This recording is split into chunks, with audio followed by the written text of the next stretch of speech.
اعوذ باللہ من الشیطان الرجیم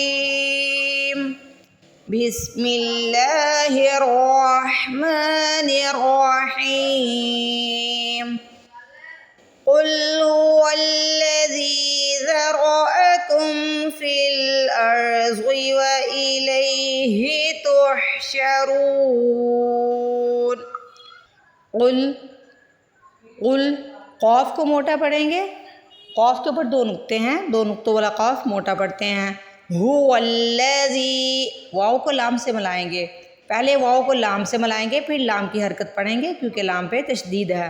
واو لام زبر ول، لام زبر ل، ول۔ ذی کو سٹریچ کریں گے، کھینچ کے ادا کریں گے کیونکہ زیر کے بعد یا ساکن آ رہی ہے یا مدہ آ رہا ہے۔ هو الذی، هو الذی ذرأکم، را کو موٹا پڑھیں گے، را پہ زبر اور پیش ہو تو را کو موٹا پڑھتے ہیں۔ ذرأکم فی الارض، اس میں را کو بھی موٹا پڑھیں گے، ضاد کو بھی موٹا پڑھیں گے۔ یہاں پہ دیکھیے را کے اوپر زبر بھی نہیں ہے، پیش بھی نہیں ہے۔ را کے موٹا پڑھنے کی وجہ یہ ہے کہ را سے پہلے والے ورڈ کو دیکھ لیں گے اس پہ زبر ہے یا پیش ہے، تو یہاں پہ حمزہ کے اوپر زبر آ رہا ہے، اس وجہ سے ہم را کو موٹا پڑھیں گے۔ وَإِلَيْهِ، اس لفظ میں کسی کو بھی نہیں کھینچنا اور نہ ہی اس کو پڑھنا ہے وَعَلَيْهِ، وَآ نہیں پڑھنا، وَإِ پڑھنا، ای کی آواز آنی چاہیے۔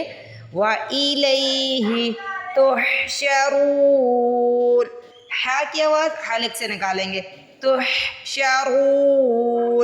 را کو موٹا بھی پڑھیں گے، را کو کھینچ کے بھی ادا کریں گے۔ را کے اوپر زبر اور پیش ہو تو را کو موٹا پڑھتے ہیں، اور پیش کے بعد واو ساکن آ رہی ہے، واو مدہ آ رہی ہے تو اس کو کھینچیں گے۔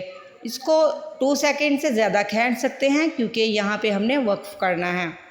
وقف کی صورت میں الف مدہ، واو مدہ، یا مدہ کو 2 سیکنڈ سے زیادہ کھینچ سکتے ہیں، پھر یہ رول مد عارض بن جاتا ہے کیونکہ ہم نے یہاں پہ وقف کرنا ہے کہ نون کی زبر کو ہٹا کے یہاں پہ ساکن لگا دیں گے۔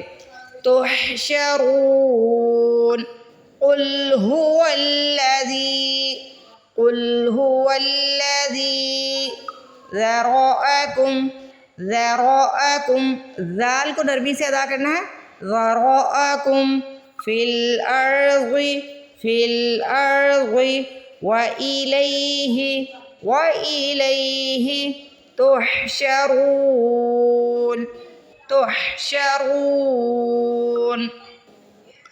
قل هو الذی ذرأکم فی الارض وإلیہ تحشرون۔ السلام علیکم ورحمۃ اللہ وبرکاتہ۔